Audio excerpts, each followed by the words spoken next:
Stay with Souvik চ্যানেলে প্রত্যেককে স্বাগত জানিয়ে আমি আমার আজকের একটা নতুন রেসিপির ভিডিও তোমাদের সাথে শুরু করছি। আমার আজকের রেসিপি ডাল ফ্রাই। এই ডাল ফ্রাই রেসিপিটা বানানোর জন্য আমি এখানে দু রকম ডালের ব্যবহার করছি, মুগ ডাল ও মুসুর ডাল।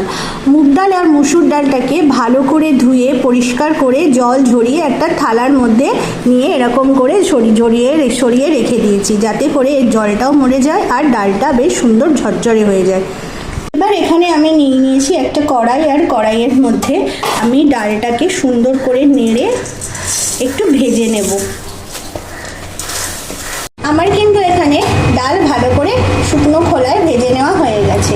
এবার আমি এর মধ্যে দিয়ে দেবো সামান্য, আমি সর্ষের তেল গরম করে নিয়েছিলাম। এবার আমি তেলটা দিয়ে ডালটাকে আরেকটু ভালো করে ভেজে নেব।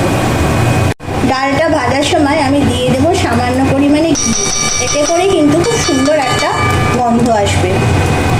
যেহেতু আমি ডালটাকে আগে শুকনো খোলায় ভালো করে ভেজে নিয়েছিলাম, তো এখন আমি আর কিন্তু বেশি ভাজবো না।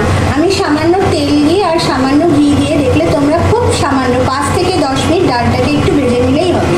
এবার আমি এই বাটিটার মধ্যে সব ডালটা নিয়ে নিয়েছি আর দিয়ে দিচ্ছি সামান্য পরিমাণে জল। এবার দিয়ে দিচ্ছি নুন, দিয়ে ডালটাকে ভালো করে আমি এখানে সেদ্ধ করে নেব। আমি এখানে বাটিতে সেদ্ধ করছি, তোমরা চাইলে কিন্তু প্রেসার কুকারেও সেদ্ধ করে নিতে পারো। জন্য আমি এখানে নিয়ে নিচ্ছি পেঁয়াজ কুচি, আদা কুচি, টমেটো কুচি আর কয়েকটা গোটা রসুন। এবার আমি তেলের মধ্যে কড়াইতে দিয়ে দিয়েছি সর্ষের তেল, তার মধ্যে দিয়ে দিচ্ছি জিরা ফোড়নের জন্য, আর দিয়ে দিচ্ছি এর মধ্যে কয়েকটা শুকনো লঙ্কা, আর দিয়ে দেব এর মধ্যে, এবার এর মধ্যে আমি দিয়ে দিচ্ছি রসুন আর এলাচ আর দারচিনি ফোড়নের জন্য। এরপর ফোড়ন কমপ্লিট হয়ে গেলে এর মধ্যে দিয়ে দিচ্ছি আমি পেঁয়াজ কুচি আর টমেটো কুচি, দিয়ে এটাকে ভালো করে আমি এখানে ভেজে নেব। আমার ভেজে নেওয়া কমপ্লিট। এবার আমি এর মধ্যে দিয়ে দিচ্ছি ধনের গুঁড়ো আর সামান্য পরিমাণে জিরের গুঁড়ো, দিয়ে মশলাটাকে আমি এখানে ভালো করে কষিয়ে নেব। আমি এখানে দিয়ে দিলাম সামান্য পরিমাণে আদার পেস্ট বা সামান্য আদা একটু ঘষে এর মধ্যে আমি দিয়ে দিলাম। এবার দিয়ে দিচ্ছি জল, দিয়ে মশলাটাকে ভালো করে আমি এখানে কষিয়ে নিচ্ছি। দিয়ে দিচ্ছি সামান্য পরিমাণে হলুদ গুঁড়ো, দিয়ে আরেকবার একটু নেড়ে নিয়ে তারপর আমি এখানে দিয়ে দিচ্ছি লঙ্কা কুচি দিয়ে তারপর এবার আমি এর মধ্যে দিয়ে দিচ্ছি যে ডালটা সেদ্ধ করে রেখেছিলাম, সেই সেদ্ধ করে নেওয়া ডালটা।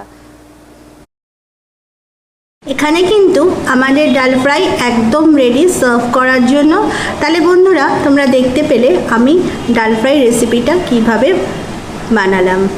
তোমরা কিন্তু ডাল ফ্রাই রেসিপিটা ঠিক বাড়িতে এরকমভাবে বানিয়ে ফেলতে পারো, ঠিক আমি যেভাবে বানালাম। আশা করছি তোমাদেরও রেসিপিটা ভালো লাগবে।